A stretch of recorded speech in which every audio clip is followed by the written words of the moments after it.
Завтра 9 мая. Праздник, который российская власть превратила из тихого семейного памятного дня или торжества, уважаемого на всем постсоветском пространстве, сначала в красочный карнавал с лозунгом «Можем повторить», а ныне в день, которого люди по обе стороны границы ждут с содроганием, выстраивая гипотезы в пространстве от мобилизации до ядерного удара.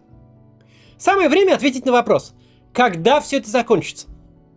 С одной стороны, мы имеем дело с пожилой автократией, которая начала масштабную войну. Мы чисто интуитивно понимаем, что эта история конечна и очень скоро. Но с другой стороны, идет 23-й год Путина, и представить Россию без него уже очень трудно. Нет ничего проще, чем смотреть на падение деструктивных режимов задним числом. Все складывается в логичную последовательную цепочку и всегда изумляет. Ну как люди могли не понимать, к чему все идет? Об этом поговорим сегодня. Но перед тем, как начнем, вакансия небольшая.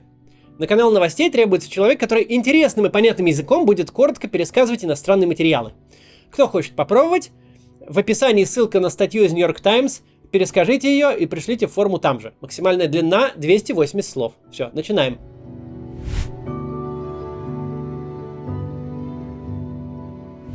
Так вот, сегодня мы понимаем, что с конца 70-х, начала 80-х годов процесс распада советского государства уже входил в свою финальную стадию. Достаточно просто включить запись похорон Леонида Брежнева и посмотреть на все это политбюро на трибуне Мавзолея, которое едва держится на ногах. Как эти несчастные старики, еще живые только благодаря героизму кремлевских медиков, из последних сил читают текст по бумажке. Все становится сразу понятно. Нам даже не нужно знать о том, что плановая экономика к этому времени перестала справляться со снабжением граждан даже самыми базовыми товарами для физического выживания, что идет обреченная война в Афганистане, что разговоры о том, насколько все прогнило, идут уже не только на кухнях обычных тружеников, но и на уровне министерств, министров вообще, глав республик и кандидатов в члены Политбюро, что по окраинам империи уже начались брожения, которые очень скоро перейдут в военизированные столкновения. Все это знать не обязательно, чтобы понимать, что происходило. Каждая сцена в начавшейся гонке на лафетах – самодостаточная иллюстрация умирающей страны. Любая деталь в них вопиет о том, что режим обречен.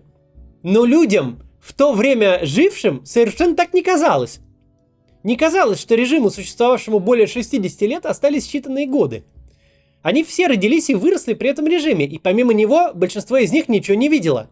Кроме того, первая половина 80-х, особенно период сразу после смерти Брежнева, когда воцарился Андропов, это самое глухое, самое реакционное и самое репрессивное время во всей позднесоветской истории.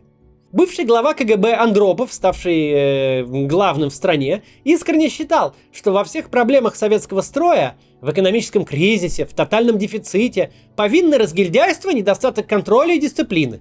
Что следить надо получше и с народа спрашивать построже. Пресечь тунеядство и пьянку, разобраться с тотальным воровством, с начальниками цехов, которые вывозят заводы КАМАЗами, с токарями, которые левачат, делают частные заказы на служебном станке, то есть с работниками торговли, которые уже давно построили параллельную экономику с вертикалью взяток, состоящую из недовесов, недоливов, продажи из-под полы, из заднего хода, с повальной спекуляцией и контрабандой. Пресечь вот это все, завести парочку больших уголовных дел с расстрельными приговорами, закрутить гайки, ужесточить цензуру, причесать идеологическую работу, и машинка поедет лучше новой. Это сейчас мы знаем, что Андропов умрет спустя всего 15 месяцев со своего воцарения, а еще через 13 придет Михаил Горбачев и начнется перестройка. Что стране, которая стоит седьмой десяток лет, осталось жизни меньше, чем срок очереди на кухонный гарнитур. Но те, кто жил в начале 80-х, помнят это время смены дряхлеющего брежневского тоталитаризма на вполне себе сталинскую атмосферу, принесенную бывшим главой КГБ. И им тогда казалось, что это продолжится вечно. Люди почти 20 лет жили в застое. Их жизнь становится хуже и беднее с каждым годом. А теперь к этому застою добавились попытки навести дисциплину полицейскими методами, перекрыть даже те немногие очаги свободы, которые еще существовали. Что могло их заставить думать, что тому политическому строю, который пронизывал собой все, остались месяцы? Этот строй был единственным учителем, единственным работодателем. Каждый работник был государственным служащим. Ощущение, что вот это навсегда было совершенно общим, Оно касалось не только граждан внутри, оно касалось и всех внешних наблюдателей. Если мы почитаем западную прессу, то даже самые смелые в прогнозах авторы, самые резкие политики в эти годы не говорили о том, что Советский Союз обречен, и что очень скоро он станет лишь воспоминанием. Абсолютно все, что нам, живущим спустя 30 лет после конца строя, кажется до жути очевидным, тогда казалось совершенно невероятным. Как вообще может просто исчезнуть то, что было всегда? Это, пожалуй, одно из самых вредных свойств застоя и несменяемости. Все, что длится десятками лет, на чьем веку успевают вырасти целые поколения. А я напомню, что сейчас в Украине гибнут люди, рожденные в конце первого срока Путина. Так вот, все это начинает казаться нормальным, привычным, устойчивым, внутренне логичным и неизбежным, а главное вечным. Как можно представить себе Россию без Путина, если ты всю жизнь при нем прожил? И даже в сколько-то сознательном возрасте не застал молодого Путина, приведенного в Кремль буквально за ручку, который выглядит скорее испуганным, чем властным. А я уж не говорю, не застал Ельцина или СССР. Но те, кто будет смотреть на наше время из будущего, даже если это будем сами мы, увидят совсем иную картину, иные причинно-следственные связи, совсем иной тайминг. Они будут видеть страну, которая очень неплохо и быстро развивалась в нулевые годы. Первые 10 лет путинского правления развивалась на удачных либеральных реформах, на высоких сырьевых ценах. Они будут видеть десятые годы, когда режим почувствовал угрозу от массовых протестов и стремительно окукливался, становился все более закрытым и репрессивным, как его экономика из роста стала балансировать между стагнацией и рецессией. И скажут они, что, наверное, вот в таком режиме, когда ни рыб, ни мясо, можно жить десятилетиями. Граждане демотивированы, атомизированы, не верят ни государству, ни друг другу, экономика не растет, но бюджет все время профицитный, зарплаты небольшие, но платятся в срок. Государство себя изолировало, ничего от граждан не требует, кроме как спокойно сидеть на диване. До тех пор, пока государство и его руководителя не разлучит какой-нибудь удачный тромб, оно так и будет тихо загнивать. Каждый следующий год почти неотличим от предыдущего, но глянешь на 10 лет назад, все стали на четверть беднее. Но, скажут они в будущем, 24 февраля, пытаясь удержать драгоценную стабильность, на стабильность эту сбросили наковальню. Пытались организовать телегеничную спецоперацию, а получили настоящую войну в центре Европы, из которой нет выхода. И это стало той поворотной точкой, из которой режим уже не выбрался. Студент будущего может непосредственно сейчас брать это и переписывать в реферат. Но чем отличаемся мы от тех, кто будет нас описывать спустя какое-то время?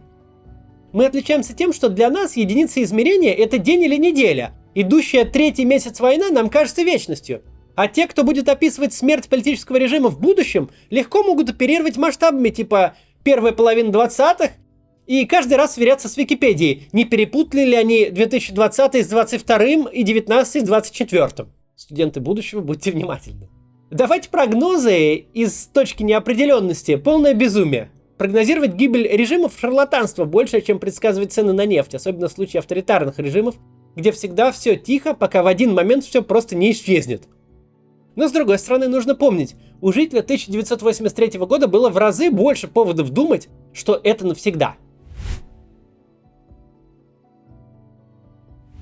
Человек из 1983 года жил в стране, где худо-бедно было какое-то коллективное правление, где генсек не висел в воздухе, будучи единственным реальным институтом власти, где он опирался на политбюро, собранное из равновесных номенклатурных боссов, а не безликих назначенцев, произвольно перемещаемых внутри иерархии, как нынешний Совет Безопасности. При том, что брежневская эпоха явно затянулась, хотя что нам эти 18 лет из нашего-то времени, но советский строй не был равен Брежневу. Никому бы в голову не пришло сказать «нет Брежнева, нет Союза». Все понимали, что умер Брежнев, на его место пришел кто-то другой, например, вон Андропов. Умрет Андропов, его сменит еще кто-нибудь из короткого списка членов Политбюро. После смерти Сталина советская власть уже никогда не была персоналистской. Система, пусть криво и косо, пусть не на процедурах, а на локальном госперевороте, пусть дракой бульдогов под ковром и дворцовыми интригами, научилась менять своих вождей, не разваливаясь. Даже понимая, что новый генсек вряд ли протянет до грядущей весны, не было никаких причин думать, что система рухнет. Не он эту систему создавал, она не на него работает, он просто такой же винтик, как и все прочие, просто очень высоко. Если вы смотрели сериал «Чернобыль» от HBO, то его сценаристы, никогда не жившие в СССР и даже России, смогли эту логику поймать очень точно. От простого рабочего до генсека, от ученого до чекиста. Все работают на систему, а она ни на кого. Никто в ней не свободен, никто не выигрывает. Она спокойно пожертвует кем угодно и просуществует вовеки. Российская система власти даже рядом с этим не стоит. Это самая банальная, самая примитивная персоналистская автократия, у которой нет ничего, ни идеологии, ни ареопага равновесных правителей, а любые разговоры о преемниках, о какой-то сменяемости вождя порождают в ней такой ужас, что приходится экстренно менять конституцию, чтобы внушить элите идею, что этот 70-летний мужчина будет править еще лет 30. После Путина нет не просто Путина номер 2, реального по весу преемника, но даже нету Дмитрия Медведева, который послушно пост принял, пост сдал, в жизни не был публично замечен в амбициях, но даже его пришлось задвинуть на несуществующую должность, чтобы никто, Господь упаси, глазами не рыскал в поисках следующего президента. Потому что эта система, в отличие от советской, создана Путиным и без Путина не работает. Любые разговоры о его смене – разговоры за упокой. По этой причине она даже толком не может объяснить, зачем делает то, что делает. Противостояние СССР и США, Варшавского договора и НАТО – это столкновение двух систем, когда очень важно, будет вот та африканская страна социалистической или капиталистической. В этом есть своя внутренняя логика. Когда же Россия нападает на Украину, то причины приходится придумывать на ходу и менять дважды в день. Потому что нельзя сказать правду, что это прихоть нашего вождя, который живет в иллюзорном мире. И что мы допустили концентрацию власти в его руках, и теперь все слишком зависимы, чтобы возразить или избавиться от него. В отличие от советской системы, которая действительно казалась вечной, эта система будет существовать ровно столько, сколько Путин сможет ее контролировать. Никакого будущего за этими пределами у нее нет, и все это понимают настолько, что говорят вполне открыто. Именно поэтому наш предок из 1983 года похож на нас. Он тоже жил во мраке и не видел будущего. Просто проживая один плохой день в очереди за маслом, а потом другой плохой день в очереди за гречкой. Но поводов для уныния у него было гораздо больше, чем у нас сегодня. Ведь он имел дело с системой, а мы с человеком. Мне кажется, сейчас ни у кого нет ощущения конца. Даже напротив, есть ощущение подвешенной ситуации. Но оно довольно верное. Ведь конец этой истории неизбежно настанет. Режим, зацикленный на одного человека, не смог бы пережить даже не его физическую кончину, а того момента, когда он утратит возможность контролировать ситуацию. Но продлиться это могло очень долго.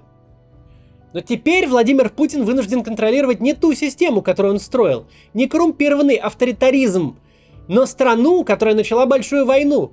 Войну эту проигрывает и стоит перед реальной нуждой в мобилизации, то есть впервые должна втянуть массу граждан в ответственность за свои решения.